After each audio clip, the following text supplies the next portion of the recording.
Hey, what's up, guys? Happy Friday. It's your boy, The Rev, doing a recording today. Unfortunately, like I said last week live, it's going to be a crazy few weeks. So you may see these just randomly pop up on your YouTube feed. So I hope you enjoy them.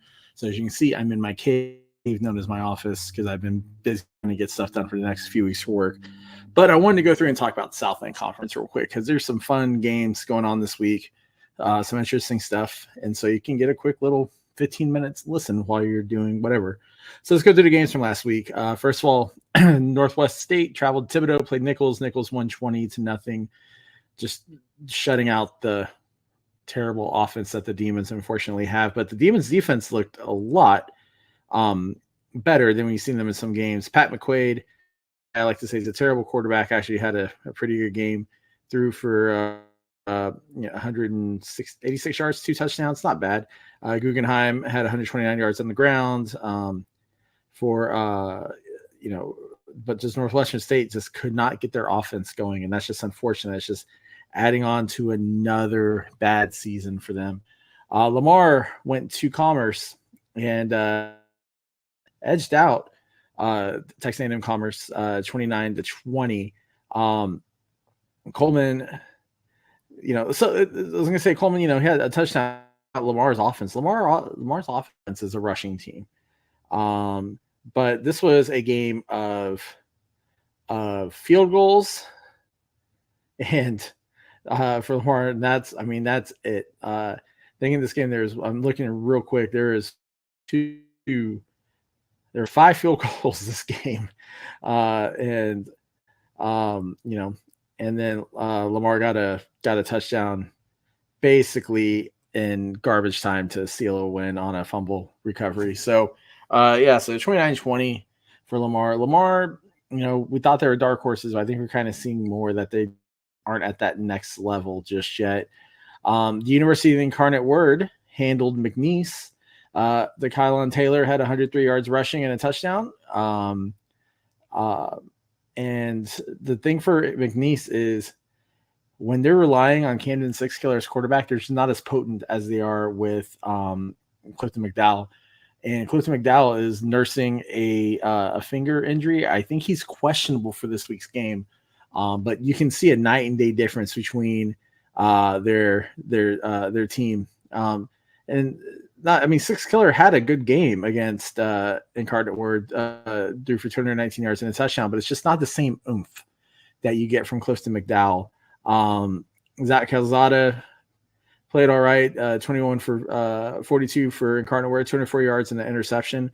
The fun thing about this game is that it just it seals Incarnate Word as being a conference favorite, but it doesn't necessarily seal them the conference title. But they're one you have to keep looking at. And then lastly, SFA blows the lead with 2 seconds left in Hammond, Louisiana, loses to Southeastern Louisiana 24-23. Eli Sawyer hit Darius Lewis, 2-yard touchdown with 2 seconds left.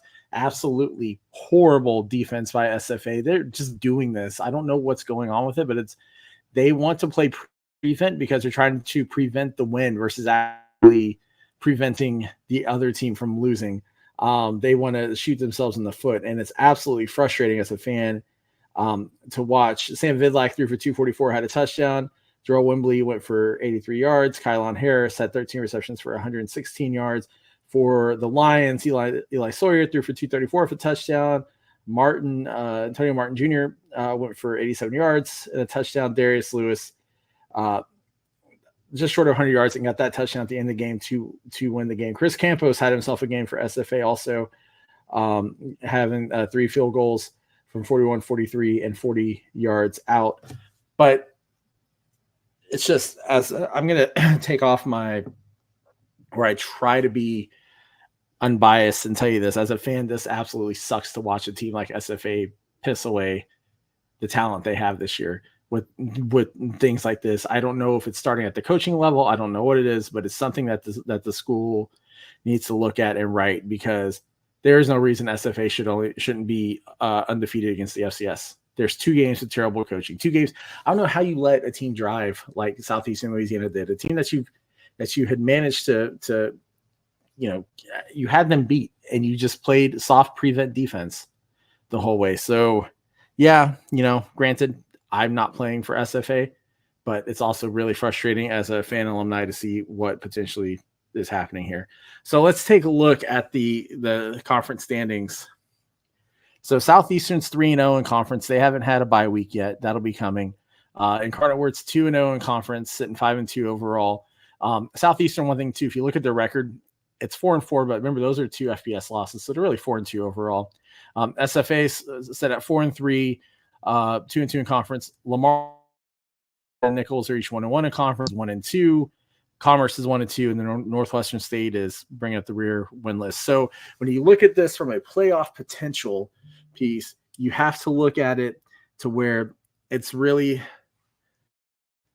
down to whomever is going to win this conference. And here's why I say this. Unless Southeastern beats Incarnate Word, the strength of schedules isn't there for anybody. SFA needed to beat Southeastern Louisiana to try to keep a multi-bid there, and that's just gone.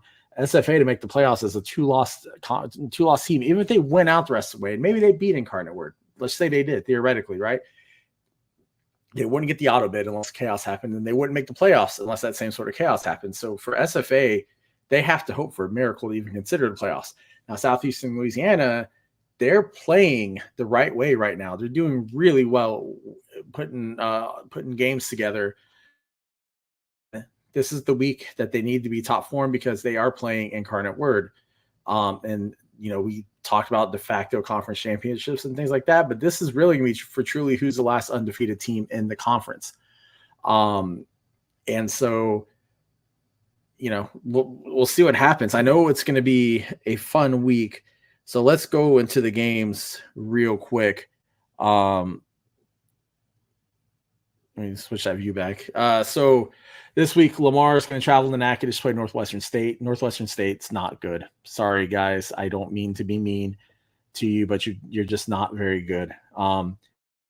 So Lamar has played very well. So give me Lamar. I'm going to try to predict the score here. So give me Lamar 24-0. I don't think Northwestern State gets on the board, so we can do that. Texas A&M Commerce plays Prairie View A&M. Man, I don't know what it is about SWAC schools and not wanting to win out-of-conference games, but that's just what happens. So I'm calling A&M Commerce to pull this upset in Prairie View. Give me A&M Commerce here, 28-21. McNeese travels to Nichols. This will be a fun one to watch. If Clifton McDowell is healthy, then I think McNeese has the ability to beat Nichols. McNeese can play the run pretty well. I know there are some games against like Tarleton where they struggle, but they'll do well against the run. So I think that's what it comes down to. If it comes down to Six Killer as quarterback, then I'm probably leaning towards Nichols just because it's in Thibodeau. But if Clifton McDowell gets out there on the field, then you definitely got to look at McNeese taking that one. Houston Christians traveling to Stephen F. Austin. It is homecoming in Nacogdoches. Houston Christians is not a bad team, 3-4. They're right there. It's not one of those things where you look at it and go, wow, this will be a blowout like it used to be years ago. I still think SFA doesn't want to lose at home, but SFA also has a history of just crapping the bed on homecoming. So I'm going to take the Huskies. Shocked, I know, but it's just that mojo that SFA has had on homecoming in recent years. So while I want SFA to win, I will not be shocked if Houston Christian does it.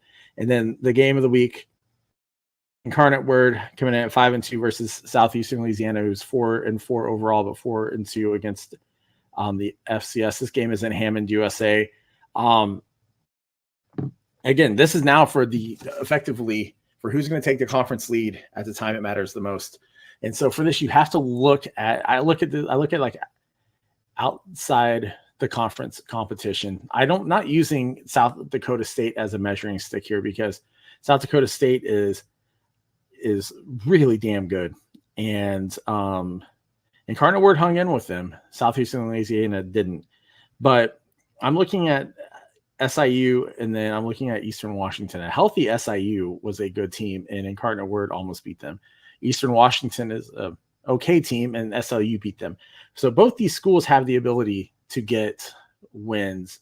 Both these schools have the ability to control this game. I think for Incarnate Word, I think it comes down to DK.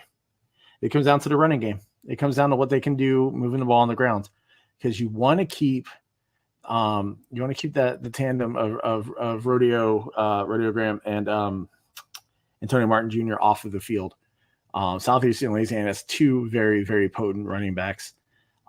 So this is where Incarnate Word wants to control the clock. They don't want to give the SLU offense the opportunity to go out and do the same thing back to them. So this game really does come down to me. It comes down to clock management.